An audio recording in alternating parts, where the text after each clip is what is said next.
उत्तराखंड के कोटद्वार में एक मीटिंग वन्यजीव अपराध रोकने के लिए की गई, जिसकी शुरुआत वन्यजीव अपराध और वनाग्नि को रोकने के लिए कालागढ़ टाइगर रिजर्व प्रभाग, लैंसडौन और बिजनौर वन प्रभाग द्वारा अंतर्राज्यीय गश्त किया गया।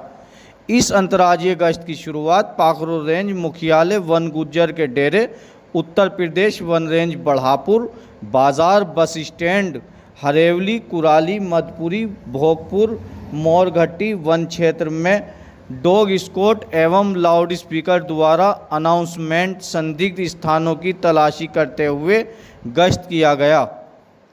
गश्त के दौरान तरुण एस, उप वन संरक्षक, कालागढ़ टाइगर रिजर्व प्रभाग, लैंसडौन, अनामिका बुकरवाल, उप प्रभागीय वनाधिकारी, सोना नदी उप प्रभाग, शिप्रा वर्मा, उप प्रभागीय वनाधिकारी, अभिनव राज, उप वन संरक्षक बिजनौर और वन रेंज क्षेत्राधिकारी कोड़िया सचिन शर्मा सहित सभी क्षेत्राधिकारी अपने वन कर्मियों के साथ उपस्थित रहे। क्या है सारा मामला, आइए दिखाते हैं। ये जो आज फ्लैग मार्च निकाला गया है, ये किस पर्पज से निकाला गया है? यूपी और उत्तराखंड फॉरेस्ट डिपार्टमेंट पिछले 25 को एक महत्वपूर्ण डिसीजन लिया है कि वाइल्ड लाइफ क्राइम्स और ह्यूमन वाइल्ड लाइफ कॉन्फ्लिक्ट है, उसको रोकथाम करने के लिए संयुक्त रूप से काम करेंगे। इस दिशा में ये जो फ्लैग मार्च है, वाइल्ड लाइफ वीक हम कर रहे हैं, ये पहल है इस दिशा में, और आगे भी दोनों डिपार्टमेंट्स साथ में काम करेंगे वाइल्ड लाइफ क्राइम्स को रोकने के लिए। अच्छा, ये जो अभी जो है अमानगढ़ रेंज में जो शिकारी पकड़े गए थे, उसके बारे में क्या कहना चाहोगे?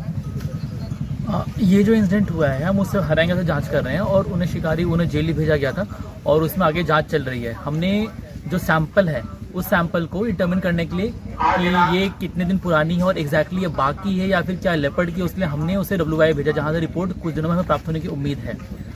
और हम उसके अलावा ये भी ट्राई कर रहे हैं पता करने की क्या ये कोई बड़ा नेटवर्क है जहाँ पे ये इन्वॉल्व हैं या फिर एक लोकल नेटवर्क है, और उसके अलावा कुछ और भी लोग हैं जो कि फरार है, उनको भी तलाश जारी है अभी। जनपद बिजनौर में जो गुलदार की घटनाएं बढ़ रही हैं, छोटे छोटे मासूमों को गुलदार जो है अपना निशाना बना रहा है, उसके लिए विभाग क्या उपाय कर रहा है? ऐसा कहना सही नहीं कि गुलदार की घटना बढ़ रही है। मतलब 2023 में जितनी घटनाएं हुई, तो उससे घटनाएं घटी भी हैं हमारे यहाँ, तो और उसके लिए हमने बहुत सारे प्रयास किए हैं इन सब घटनाओं को हटाने के लिए। जैसे आप यहाँ देख रहे हैं, यहाँ पे चेन लिंक फेंस लगी है गांव के पास में, हमने सोलर फेंस लगाए हैं, और उसके अलावा हम जागरूकता कार्यक्रम चलाते रहते हैं। हम जहाँ भी सूचना आती है वहाँ पे हम ट्रैप केज लगाते हैं इन गुलदारों को पकड़ने के लिए। और जैसे कि हमें अभी हर सप्ताह हम अलग अलग ब्लॉक में जा करके, जहाँ पे जितने भी ग्राम प्रधान है, गांव के लोग हैं, वहाँ पे वन विभाग और ब्लॉक के कर्मचारी मिलकर संयुक्त रूप से लोगों को अवेयर भी कर रहे हैं। और मैं भी और हमारे सभी स्टाफ मिल करके हम लोग गाँव का जाते हैं, लोगों को बताते हैं क्या क्या छोटी सावधानियां बरतने से भी आप गुलदार के हमले से बच सकते हैं। इन सब चीज़ों के बारे में हम लोगों को अवेयर कर रहे हैं।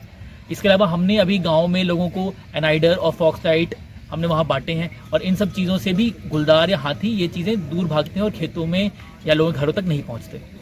अच्छा, ये जो गुलदार विभाग द्वारा जो गुलदार पकड़े जाते हैं, तो इनकी छुड़वाने की कहाँ पे क्या सुविधा की जाती है? इनकी छुड़वाने के लिए हम चूँकि परमिशन जो आती है पीसे वाइल्ड लाइफ लखनऊ से आती है, अभी जितने गुलदार पकड़े गए हैं, पिछले 5 गुलदार जो पकड़े गए हैं अभी तक, उसे हमने अन्य जनपदों में जैसे कैमूर, लखनऊ जू भेजा है, हमने एक कानपुर जू भेजा है, कैमूर और चित्रकूट, इन सब के जंगलों में भेजा गया है।